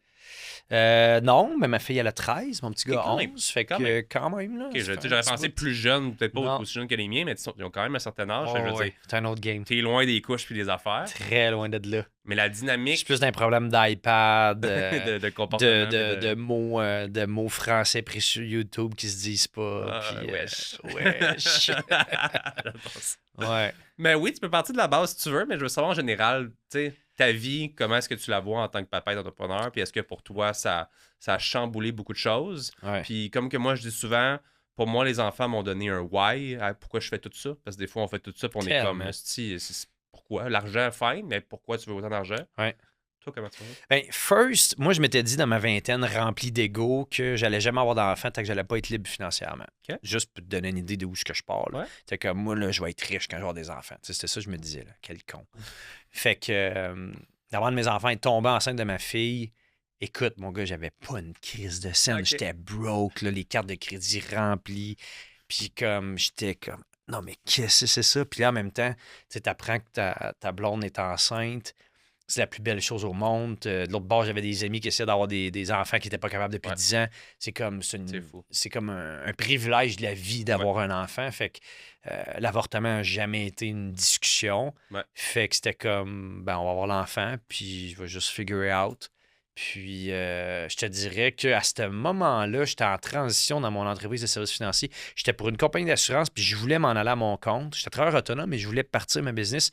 Puis, il me manquait le guts de le faire. Puis, la même année que j'ai eu la petite, j'ai créé mon cabinet, j'ai comme fait des gros moves. Puis, à partir de là, ça a été comme la drive qui me pris pour continuer. Puis, à partir de là, j'ai fait ma plus grosse année en services financiers. Yeah. Puis, de là est découlé plein de belles affaires. Mais avant que ma fille naisse, là, j'étais extrêmement anxieux. J'étais vraiment dans une période cassée. Là, comme j'avais de la misère à payer mon loyer. Là. Okay. J'ai eu des gros problèmes financiers, des périodes. Tu sais, c'est quoi en business? Des fois, c'est des périodes difficiles. J'en ai eu quelques-unes dans ma carrière, mais à ce moment-là, là, il y a des semaines où je n'étais pas capable de payer mon hypothèque. Là, puis je réussissais, mais c'était vraiment stressant. Puis après ça, j'en ai eu un autre 18 mois après, mon petit bonhomme.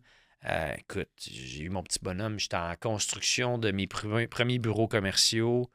J'avais parti le projet. Après avoir donné le go, je me suis fait annoncer par l'architecte qu'il allait avoir des dépassements de coûts, mais comme aujourd'hui, c'est pas tant, mais à ce moment-là, c'était comme. C'était quoi? C'était 150 000 de dépassement de coûts, mais j'étais comme Chris, man, j'ai 10 000 sur ma limite de marge de crédit. Là, j'ai pas l'argent. Là. Qu'est-ce que tu fais là? Fait que l'anxiété dans le piton. J'ai passé au travers. Finalement, j'ai géré le projet moi-même. J'ai droppé le dépassement de coûts à 50 000 anyway. Puis tout ça pour dire que ça m'a coûté mon couple parce que j'étais à 2 doigts de tout perdre. Puis je faisais que travailler. Ouais. Puis C'était vraiment difficile, puis je me suis séparé pas longtemps après. C'est là où tu te rends compte, ben, tu sais, en même temps, tout est là pour. Si c'était pas ça, je pense que ça aurait été d'autres choses. Là. Mais, Tout arrive pour gagner une ouais, raison. exact. Puis aujourd'hui, ben, c'est. Mes enfants, ça me ground au bout, là, dans le sens que j'ai une semaine sur deux, fait que quand je les ai pas, je travaille un peu plus, je suis plus à l'extérieur. Quand je les ai, je suis plus à la maison, une routine un peu plus tranquille. Puis j'adore ça. Puis là, ils sont rendus à un âge, tu sais. Il y a quel âge les tiens déjà? 2 et 4. Ouais, c'est ça, sont plus bébés. C'est 2 et 4, ils regardent tout ce que tu fais. Ouais. Mais là, moi, à l'âge qu'ils ont, c'est comme ils répètent ce que tu fais, ils entendent tout. Ouais. Fait que là, je suis dans une période où je me rends compte à quel point que le leadership d'un papa est important parce que là, c'est. Mon petit gars, il me ressemble beaucoup, puis ma fille aussi, mais comme tout ce que je dis, tout ce que je fais, je le sais qu'ils le mémorisent, qu'ils le regardent, puis ça se répercute sur qui ils sont. Fait que ça vient avec une grosse responsabilité d'être papa. Je pense que c'est la responsabilité la plus importante, mais aussi la plus challengeante, je pense. Je pense que oui. Je pense Ouais. que je suis sûr que tu le sais depuis qu'on a des enfants, à quel point le temps passe plus vite. Right? Je pense que tu peux acquiescer Ben oui, là-dessus, c'est c'est fou. fou. Mais à quel point aussi c'est important de leur donner du temps, comme j'en vois beaucoup. Puis ça, c'est depuis la nuit des temps, mais des papas qui sont comme ben moi je travaille fort, fait qu'au final, mon objectif, je vais pas revenir dans les provide puis les ça, on pourrait dans d'autres sujets de mes podcasts précédents, mais c'était plus pour dire Les gâter, en prendre soin. ben le papa il est pas là parce qu'il veut tellement travailler pour donner Ouais. pour la famille, mais au final, je me rends compte que mes enfants ont besoin de ma présence. C'est Puis juste ont ça qu'ils besoin veulent, de les le enfants. modèle, le leadership. Les enfants, ce comme- qu'ils veulent, c'est pas les gâteries, les voyages, les ci, les ça. Là. Ouais. Ce qu'ils veulent, c'est d'être avec toi. Là. C'est Ouais. juste ça qu'ils veulent. Puis là, rendu à leur âge, c'est être avec toi, mais surtout être avec leurs amis. Ouais. Mais à un moment donné, c'est ça, c'est d'être à l'écoute de. Ouais. Tu sais, moi, j'ai voyagé beaucoup avec mes enfants parce que je tripe sur les voyages puis je veux partager ça avec eux autres. Puis tu vois, dans la dernière année, mes enfants, ben, ma fille, en fait, me dit, papa, on voyage trop, je vais être plus avec mes amis. Je suis comme, ouais, on commande. Là. Comme, tu sais, n'importe qui voudrait aller à telle place ou telle place. Non, mais papa, moi, c'est pas ça que je veux être avec mes amis. OK. Ouais. Fait que tu vois, j'ai tradé un voyage quand tu supposé aller à New York pour la fête de 13 ans à ma fille. Puis elle voulu amener une de ses amies. Finalement, tous ses amis ne pouvaient pas. Puis tu sais, quand même, tu sais, ils sont jeunes. Ouais. C'est un peu touché les amener à New York. Fait qu'elle a préféré qu'on reste à Québec. Puis j'ai fait une fête de 13 ans au centre d'achat avec ses amis. Elle a capoté sa vie. Là. Fou, pareil. Bien plus que d'aller à New York. Ouais. Fait que, tu sais, ultimement, c'est d'être à leur écoute, d'être présent. Puis d'avoir, je pense que c'est d'avoir des rituels. Moi, j'ai toujours été border mes enfants le soir. Ouais. Je les borde, on parle. S'il y a quelque chose qu'il faut qu'il sorte, souvent c'est là que ça sort, tu sais. Il est arrivé telle affaire, ou toi, papa, il faut lui poser des questions, tu sais. Puis c'est le fun. Le souper, c'est un rituel important aussi. Ouais, ça, je suis 100% d'accord avec toi. Comme Ouais. je dis, je suis pas rendu à l'âge de tes enfants. Ouais, ça va venir vite. Mais juste ma fille, la relation qu'on bâtit en ce moment à 4 ans et demi, Mais oui. c'est fou raide, là. Puis, Mais c'est là que tu bâtis tes fondations pour. Tu sais, moi, j'ai pas commencé à border à 10 ans. Ah ouais. J'ai borde depuis qu'ils sont bébés, puis ça a resté, puis ça a resté. Puis aujourd'hui, ben, j'ai hâte que j'aille les border. Puis... à un moment donné, ils vont dire non. C'est ça aussi qui arrive. Ouais, Dans le sens que je suis pas encore prêt à ça, mais Ben, c'est oui, ça. ça va arriver, c'est ça. C'est important de le prendre en considération parce que, tu sais, des fois, ma fille a été très longtemps, tu sais, papa vient me rejoindre la nuit, puis là, on l'a coupé à 100%. Mais ça a été beaucoup de décisions qui étaient comme profitons-en quand même aussi, parce qu'il y a un jour où est-ce qu'elle n'en voudra même plus de câlins. Puis ça va être genre, Mais oui. sors pas, là, tu me gosses, là, tu sais. Ah, Fait que j'en profite pour l'instant, puis on verra quand ça ouais. arrive. Mais de créer ces rituels-là, c'est tellement important. Puis d'être à leur écoute, puis de leur poser des questions, puis de se sentir. Moi, c'est ça que j'ai eu une adolescence difficile. Fait que j'ai toujours eu, pas une crainte, mais j'ai toujours voulu mettre des bases pour avoir une bonne adolescence. Puis une des choses, c'est de mettre un environnement propice à ce qui puisse être 100% transparent. Ouais. Tu sais, tu te plantes, tu fais une erreur, je veux que tu me le dises. Ouais. On va apprendre l'erreur, on va en parler. Je veux pas que mes enfants me le cachent par peur de ce que je vais leur dire. J'aime mieux qu'on bâtisse cette relation-là de, ben, t'es un enfant, tu vas faire des erreurs, papa fait des erreurs, puis on bâtit là-dessus, on apprend. Mais ce qui est important, c'est notre relation, l'intégrité, l'honnêteté, puis de se dire les vraies affaires. Tu sais. J'aime ça. Je pense que c'est la meilleure façon d'opérer, honnêtement. Je sais que tu es un homme occupé, donc je vais pas prendre plus de ton temps. Je veux qu'on finisse ensemble aujourd'hui. Ça fait 18 ans que tu es en affaires maintenant, right? Aïe, aïe, Hein, ouais. Ça te vieillit dessus ou? Ça fait 18 ans. Ouais. L'une des conclusions Je suis rendu majeur. avec ça. Il y a quoi? Je suis rendu majeur. Ouais, c'est ça, t'es majeur. Majeur en business. Tu dis que l'une de tes grosses conclusions que tu es venu, c'est que les apparences sont vraiment, vraiment trompeuses. Qu'est-ce que tu veux dire par là? Ben, en voulant dire que ce que tu vois, c'est pas nécessairement la réalité, first. Puis deuxièmement, ce que tu vois, c'est rien à comparer des efforts. Je pense que c'est ça le plus gros challenge avec la génération d'aujourd'hui. Je vois des fois mon fils voir des YouTubers, puis du monde qui réussissent, puis des influenceurs, puis je suis comme, ouais, mais tu sais, l'influenceur que tu vois, là, qui a tant de likes, puis tant de ci, puis tant de ça, là, sais-tu le nombre de vidéos qu'il a postées pour arriver à ça? Sais-tu le nombre d'heures qu'il a faites pour arriver à ça? Ou l'athlète commandeur, il tripe sur le soccer, puis il tripe sur les joueurs de soccer, puis tout, mais comme, arrête de me parler des souliers qu'il porte, mais parle-moi de qu'est-ce qu'il fait au gym pour s'être rendu là, tu sais. Ouais. C'est tellement d'efforts pour réussir avec ça là au niveau. Fait que je pense que le succès, ben, ce qui est intéressant, puis c'est un peu de là où ce qui est sorti dans le fond, la thématique de mon podcast, le côté somme des affaires, qui est de, ben, Christy, de oui, regarder ce qui est cool des réussites, mais surtout le processus, puis tout ce que cache le succès. Parce que le succès cache énormément d'efforts, de discipline, d'erreurs, d'échecs, des chemins qu'on a pris dans la mauvaise direction, des mauvaises décisions, des mauvaises fréquentations, des mauvaises entreprises, des mauvais projets. Fait que, ouais, c'est trompeur de penser que le succès est simple et facile. C'est très complexe. C'est très complexe. Je pense que justement, les gens souvent qui n'ont pas la même tête, qui n'ont pas la même façon de penser, puis il n'y a pas de bonne ou de mauvaise façon de penser. Là. Je veux dire, il y a des gens qui aiment ça, leur 9 à 5, puis je comprends ça à 100%, parce que d'avoir des discussions comme ça des fois avec des gens, je comprends la stabilité qu'ils vont chercher, puis de juste la même paye, puis c'est good, puis c'est souvent des gens qui vont mettre beaucoup plus d'emphase sur autre chose dans leur vie. Des fois, ça peut être le sport, ou ça peut être de trouver des passions externes. Je pense que c'est important pour les gens de l'extérieur de comprendre que souvent, la business, c'est notre passion. C'est souvent des choses qui nous passionnent, en tout cas. Fait que c'est une autre façon de penser, qu'on compte pas les heures, on compte pas les choses. Puis comme tu l'as dit, ça vient avec tellement d'erreurs, puis tellement de choses. Puis encore une fois, les réseaux sociaux aujourd'hui, les gens ont beaucoup de la misère à montrer, je sais pas dans quel podcast on disait ça, de the bad, the ugly, the good, the bad, the ugly. En tout cas, de montrer les mauvaises choses aussi qui arrivent au final parce que tu as peur d'être jugé, tu as peur que les gens te disent que Chris, pas si bon que ça. Au final, s'il y a eu un rappel de Santé Canada, ça va être l'estimate, ton affaire. Puis beaucoup de gens qui sont sur le jugement sans réellement penser à tout ce qui est passé par en arrière, toutes les difficultés, toutes les pertes financières, les pleurs. Là, tous les moments, ça a été vraiment difficile. Les nuits à pas dormir ou comme les semaines à pas savoir comment tu vas faire pour passer ton trimestre. Puis, ouais. Ouais. Je le feel. Je suis très d'accord avec toi là-dessus. C'est tough. Puis c'est pour ça, je pense que tout est né d'Avego d'amener cet endroit-là où ce que. Tu sais, quand tu le vis tout seul, c'est fucking dur. Mais quand tu comprends que tu n'es pas tout seul à le vivre, parce que dis-toi bien que tout ce que tu as vécu, ben, les autres entrepreneurs, ils l'ont vécu à leur façon.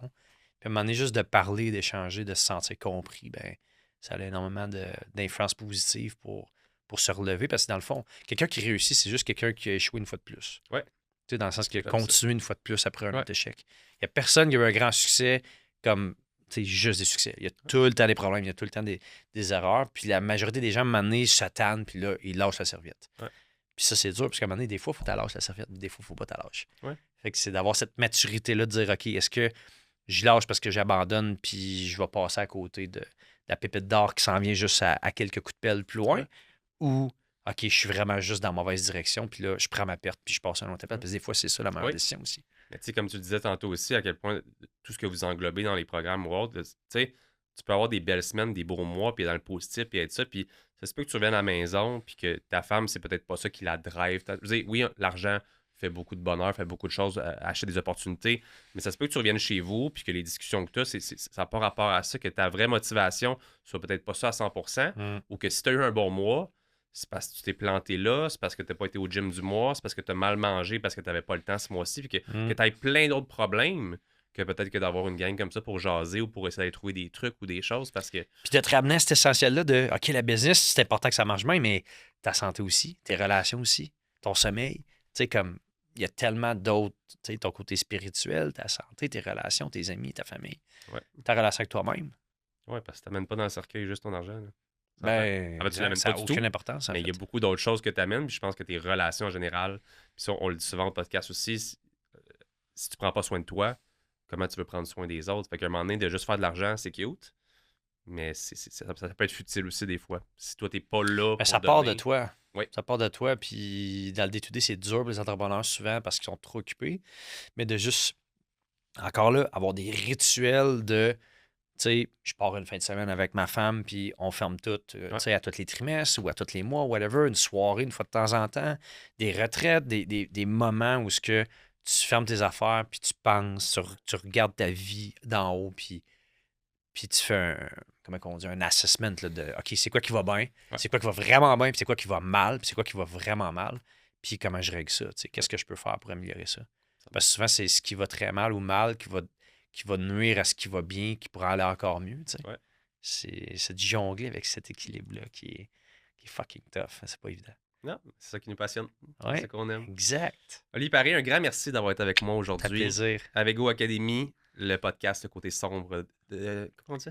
Le côté sombre des affaires. Merci beaucoup. J'ai dit la business, le côté sombre des affaires. Tout comme. Merci beaucoup d'avoir été avec moi aujourd'hui. Ça a été Merci, passionnant. mon cher. C'était vraiment cool. Merci à toi. Pour les gens à la maison, j'espère que vous appréciez l'épisode d'aujourd'hui. Si c'est le cas, n'oubliez pas de laisser un petit 5 étoiles sur Apple Podcast et Spotify. Laissez des petits commentaires. On les lit à chaque semaine et on y répond aussi. Et nous, on se voit la semaine prochaine pour l'autre épisode du podcast ordinaire. Bye, guys. Juste un petit mot en terminant l'épisode d'aujourd'hui pour remercier le studio Les Remarqués de m'accueillir ici dans ce bel environnement-là que j'ai la chance d'utiliser à chaque semaine pour recevoir mes invités. J'ai toujours la chance de travailler avec une belle équipe chez Les Remarqués qui sont toujours efficaces, rapides et qui me donnent justement un très très beau studio de travail à chaque semaine. Je vous invite vous aussi, si vous lancez votre propre podcast, à aller voir directement Les Remarqués. Leur studio de podcast est vraiment super.